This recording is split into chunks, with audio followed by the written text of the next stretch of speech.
Hello students, नमस्कार। आप लोग कैसे हैं? लग रहा है कि आप जरूर कोऑपरेट कर रहे हैं सब्जेक्ट के ऊपर में, अपने आइडियाज़ को डेवलप कर रहे हैं सीट के रिलेटेड टॉपिक्स को लेकर के। आज का टॉपिक हमारा है सबसेट्स। इसके सब टॉपिक्स हैं subsets of real numbers, interval as subset of real number R की स्टैंडर्ड सिंबल होता है रियल नंबर का।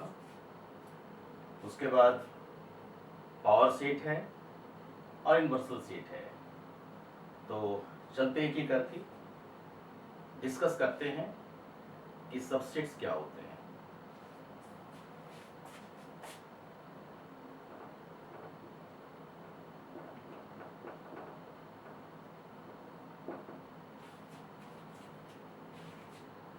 हम चाहते हैं कि कोई भी काम एग्जाम्पल से शुरू किया जाए तो ज़्यादा अच्छा है।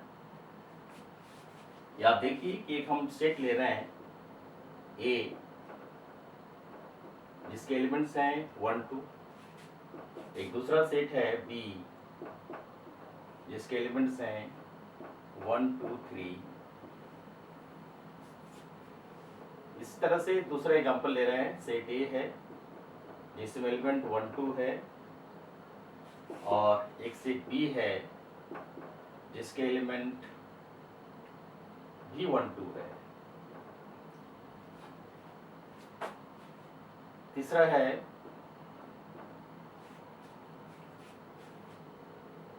एक सेट ए लेते हैं जिसमें एलिमेंट है 1 2, और एक ऐसा सेट लेते हैं बी जिसमें कोई एलिमेंट नहीं है। तो ये तीन तरह का एग्जाम्पल आपके सामने में रखे हैं। चलिए एग्जाम्पल पर विचार करते कि करके किसमें क्या है, किस तरह से एग्जाम्पल को समझाया गया है। तो पहला एग्जाम्पल लेते हैं जिसमें सेट ए है, इसमें एलिमेंट हमारा 1 2 है। दूसरा सेट है जिसमें एलिमेंट 1 2 3 है। तो आप देख रहे हैं कि जो एलिमेंट सेट ए में है 1 और 2, वही एलिमेंट सेट बी में है 1 2, लेकिन सेट बी में एक एलिमेंट ज्यादा है। सेट बी में एक एलिमेंट 3 है जो सेट ए में नहीं है। दूसरे एग्जाम्पल में कहा गया है कि सेट ए है जिसमें एलिमेंट 1 2 है, और एक सेट बी है उसमें भी एलिमेंट 1 2 है। तीसरा है एग्जाम्पल जिसमें सेट ए है जिसमें 1 2 एलिमेंट है, और सेट बी में कुछ एलिमेंट नहीं है, जिसको नल सेट आप कह सकते हो। तो ये तीन तरह का एग्जाम्पल हम रखे हैं। अब चलिए सबसेट के डेफिनेशन की ओर चलते हैं। सबसेट्स का डेफिनेशन है A set A is a subset of a set B if all elements of A are in B. A set A is said to be a subset of a set B if all elements of set A are in B. ये हमारा definition है। इस definition से हमको बांधा नहीं गया है। बांधने का अर्थ है हम एक एंड में फ्री हैं। कैसा फ्री हैं कि सेट ए के बारे में कंडीशन लगाया गया है कि ए सेट बी का सबसेट कब होगा, जबकि ए के सारे एलिमेंट बी में हो। अब आप ऊपर दिए हुए एग्जांपल्स को आप देखिए कि इसमें कौन कौन सा सेटिस्फाई करता है। तो आप देखिए एग्जांपल में, पहला एग्जांपल में सेट ए है जिसके एलिमेंट्स 1 2 है, और दूसरा सेट बी है जिसमें सेट 1 2 3 है। तो आप देख रहे हैं कि सेट ए का सारा एलिमेंट सेट बी में है, इसलिए ए बी का सबसेट हुआ। हमको लग रहा है आपको क्लियर हो गया होगा। इस तरह से हम कह सकते हैं कि A is subset of B। लेकिन जैसा आपको पहले बताया कि सेट हमारा सिंबल पर आधारित है, सबसेट बार बार नहीं लिखते हैं, इसके लिए हमारे पास एक सिंबल है सबसेट का, जिसको हम यूज करते हैं इस तरह से। इस सिंबल को हम यूज करते हैं सबसेट के लिए, और हम इसको भी यूज करते हैं, लेकिन आपको ज्यादा परेशानी ना हो इसलिए, क्योंकि जब एक ही टॉपिक में दो सिंबल सामने आ जाते हैं तो कंफ्यूजन जैसा लगता है। तो नॉर्मली हमारे जो एनसीईआरटी के राइटर लोग हैं, लिखने वाले लोग हैं, उन लोगों ने सेकंड सिंबल का जिक्र नहीं किया है, लेकिन हम इसको मानकर चलते हैं, इसको हम देखकर चलते हैं, क्योंकि ऑब्वियस होता है। तो आप देखिए यहां से इस सिंबल को यूज किया जाए और इस डिफरेंशियल को देखा जाए तो फर्स्ट के बारे में कह सकते हैं here A is a subset of B। इस तरह से कह सकते हैं A B का सबसेट हुआ, क्योंकि ये हमारा क्या है, सेट है जिसके एलिमेंट्स 1 2 वही एलिमेंट सेट B में है जिसके एलिमेंट 1 2 3 हैं, 1 2 दोनों में है। अब हम चलते हैं सेकेंड एग्जाम्पल की ओर। सेकेंड एग्जाम्पल की ओर देखेंगे तो आप देखेंगे सेट ए में जो एलिमेंट है 1 2 वही एलिमेंट सेट बी में है 1 2। तो इसलिए पहले बताया कि कंडीशन हमारा सिर्फ ए पर है, बी पर कोई कंडीशन नहीं है। इसलिए आप देखिए इसके आधार पर मिलाइए कि सेट ए में जो एलिमेंट है सेट बी में है कि नहीं है, तो यहां भी दिखाई पड़ रहा है। तो आप यहां भी कह सकते हैं A is a subset of B. अब आप देखिए यहां से थोड़ा विचार कीजिए कि पहले वाले एग्जाम्पल में और दूसरे एग्जाम्पल में क्या अंतर है। तो पहले एग्जाम्पल में 3 एलिमेंट एक्स्ट्रा था, लेकिन सेकेंड एग्जाम्पल में 3 एलिमेंट है ही नहीं, लेकिन जो एलिमेंट ए में है वो एलिमेंट बी में है। इसलिए बाकी पुस्तकों में जहां तहां मेंशन किया जाता है उसको कहा जाता है, और आपके लिए जरूरी भी है, प्रॉपर्टी के अंदर कह सकते हैं कि every set is a subset of itself. प्रत्येक सेट अपने आप का सबसेट होता है। तो अपने आप का मतलब है कि यहाँ पर सेट बी हमारा है जिसमें एलिमेंट 1 2 है। आपने इक्वलिटी ऑफ सेट भी पढ़ा है, तो यहाँ सेट ए और बी इक्वल है यहाँ पर है, इसलिए हमारा सेकंड भी A is a subset of B हुआ। लेकिन यहाँ पर आप कह सकते हैं इस तरह से, इस सिंबल को लगा सकते हैं, लेकिन ये अंडरस्टूड है, आप लगाए ना लगाए जैसा आपको बताया गया, तो इसकी चिंता नहीं करना है। इसी तरह से आप थर्ड में आ जाएं। थर्ड को आप देखिए, इसमें क्या कहा गया है कि सेट ए में एलिमेंट 1 2 है, सेट बी में है ही नहीं। अब आप थोड़ा विचार करें, जैसा आपको बताया कि सेट हमारे क्या है, लॉजिक है, तर्क है।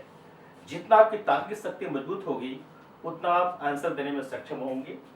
तो आप ध्यान से देखें कि सेट एग्जाम्पल 3 में सेट ए में एलिमेंट 1 2 है और सेट बी में कुछ एलिमेंट है ही नहीं। तो हमारे यहाँ पर एक अजीब सा बोध हो रहा है, जैसे हमारा भाषा क्या है कि ये set A is a subset of B if all elements of A are in B. अब यहां पर थोड़ा देखिए, ए और बी में क्या देख रहे हैं कि बी में कोई एलिमेंट नहीं है। तो आप ऑब्वियस कर सकते हैं कि जैसे नल सेट है, तो नल सेट का जिक्र क्या हो रहा है कि null set is a subset of every set.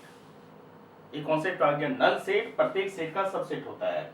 यानी हम कह सकते हैं थर्ड के लिए कि B is a subset of A, क्योंकि नल सेट है, null set is a subset of every set. तो जैसा आपने देखा कि सबसेट्स के बारे में जो जो डिस्कशन किए गए हैं, एक बार रिकैपिचुलेट कर लें हम लोग।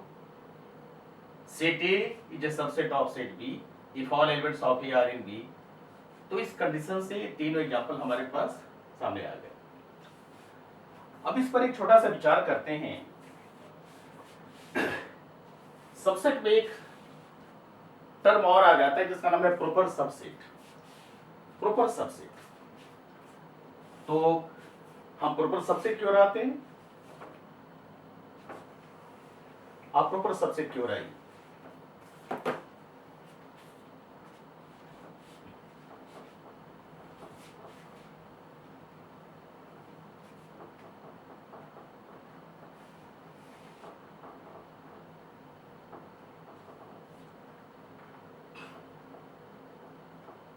इसका जिक्र क्या है प्रॉपर सबसेट के लिए, इसकी थोड़ा डिफिनेशन लिख दें।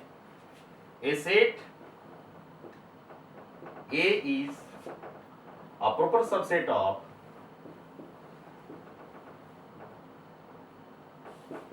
set B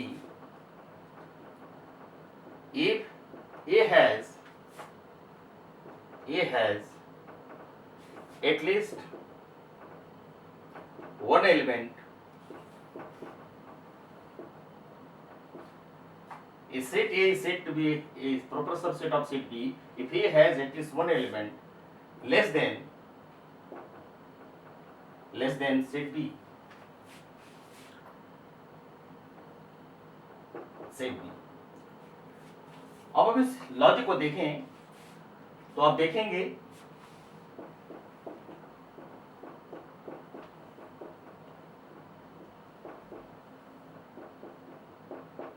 इस लॉजिक को आप देखें, a set A is proper subset of set B if A has at least one element less than set B. अब आप एग्जांपल से देखिए,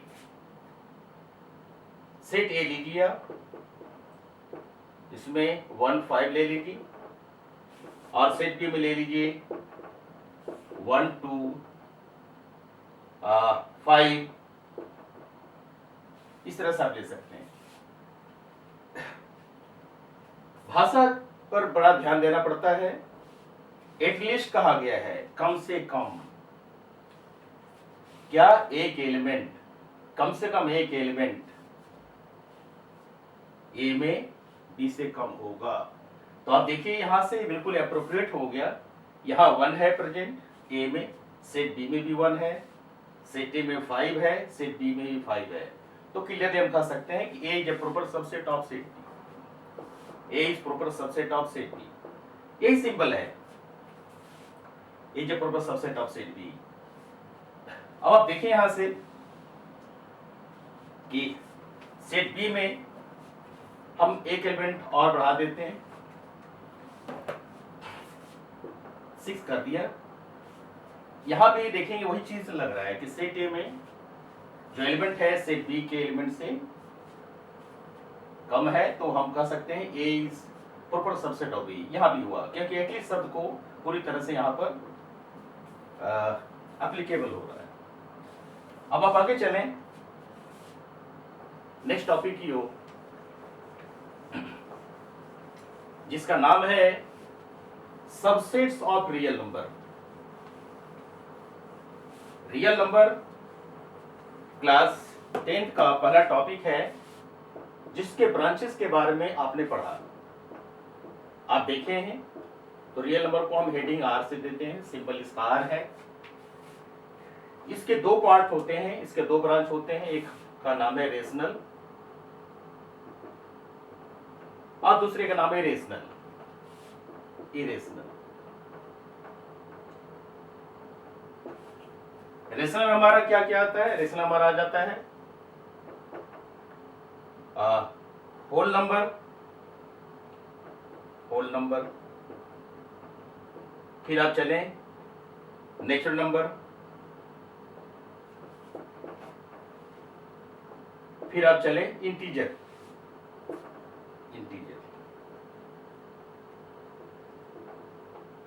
आप देखिए यहां से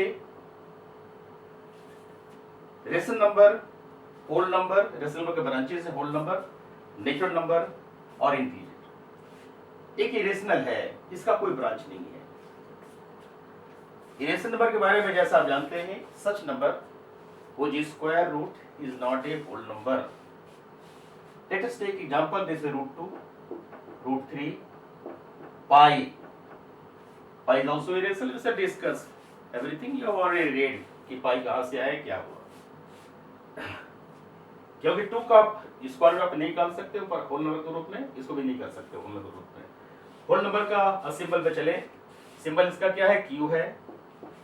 और इसका सिंबल हमारा W है, इसका सिंबल नेचुरल नंबर है N और इसका सिंबल है Z, जैसा हम देखते भी आए।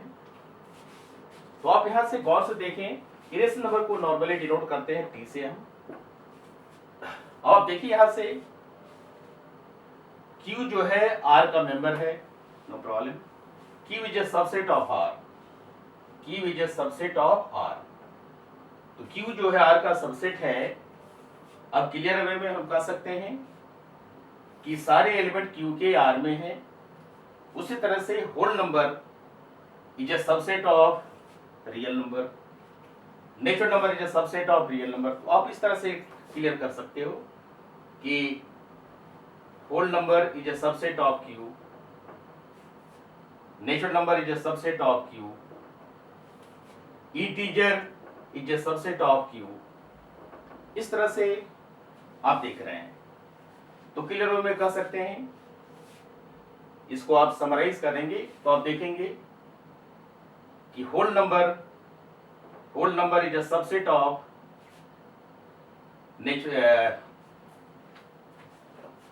होल नंबर में जो एलिमेंट्स हैं 0 है, 1 है, 2 है, सारे नेचुरल नंबर्स हैं, यानी इसमें 0 भी है और n है। क्लियरली आप कह सकते हो n हमारा क्या है, n is a subset of whole number. इस तरह से W set of whole number is a subset of real number.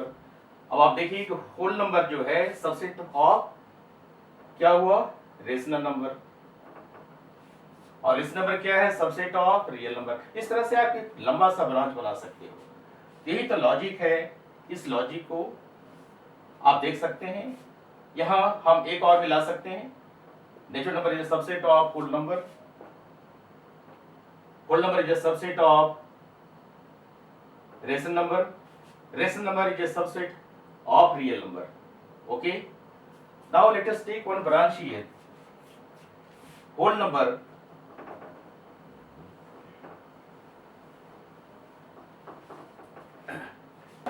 that Z का समावेश करें। तो Z में क्या है कि सारे नेचुरल नंबर हैं, इसमें सारा जो है रियल नंबर तो खैर इसमें सभी कहा जाता है कि सारे रियल नंबर, सारे इंटीजर रियल नंबर होते हैं। तो इस तरह से आप इसको ब्रांच को आप क्लियर कर सकते हो कि Z क्या है, Z is a subset of Q, automatically Z क्या हुआ, सबसेट ऑफ रियल नंबर हो गया। इस तरह से इस ब्रांच को आप स्टडी कर सकते हैं। और T क्या है, T is a subset of real number. इस तरह से सबसेट ऑफ रियल नंबर्स को आप क्लैरिफाई कर सकते हो। तो आज यही समाप्त करते हैं। अगले वीडियो में हम लोग देखेंगे interval is a subset of real number, जिसमें आपको डिस्कस करेंगे बहुत सारे फैक्ट्स। इसको आप ध्यान रखेंगे। धन्यवाद, थैंक यू।